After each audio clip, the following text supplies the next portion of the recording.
ஊரில் தன் மனைவியின் முதல் பிரசவத்திற்காக அவள் தாய் வீட்டிற்கு அழைத்து செல்கிறான் ஒரு ஏழை விவசாயி.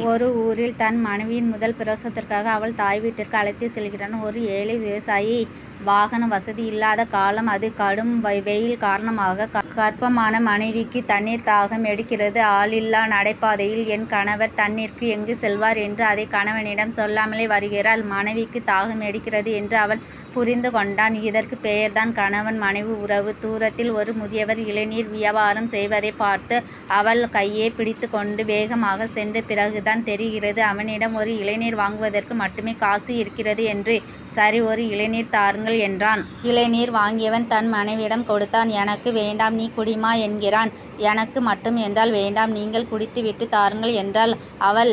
இறுதியில் மனைவியை குடிக்க வைத்தான். ஆனால் அவளோ, என் கணவர் எனக்காக கடும் மழையெல்லாம் வேலை செய்பவர், அவர் குடிக்கட்டும் என்று குடிப்பது போல் நடிக்கின்றாள்.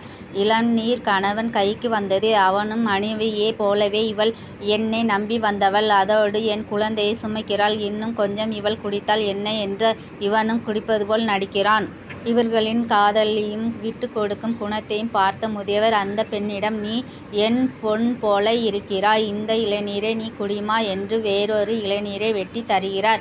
கணவனின் அனுமதியோடு தாகம் தீர குடித்துவிட்டு அவன் மார்பில் மெதுவாக சாய்ந்து கொண்டு, என் மேல் இவ்வளவு பாசமா என்றது போல் அவள் பார்க்கிறாள். நீ என் மனைவி, என் உயிரின் பாதி என்றார் அர்த்தத்துடன் கண் சிமிட்டுகிறான் அந்த காதல் கொண்ட கணவன்.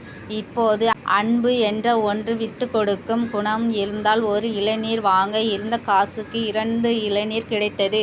இவ்வுலகில் எல்லா உயிரும் அன்பிற்காகத்தான் ஏங்குகிறது நண்பர்களே. என்ன பிரச்சனை என்றாலும் கணவன் மனைவிக்குள் விட்டு கொடுத்தாலும் ஒருவர் குறையை மற்றவர் மறந்து வாழும் வாழ்க்கையை சொர்க்கமே ஈடாகாது.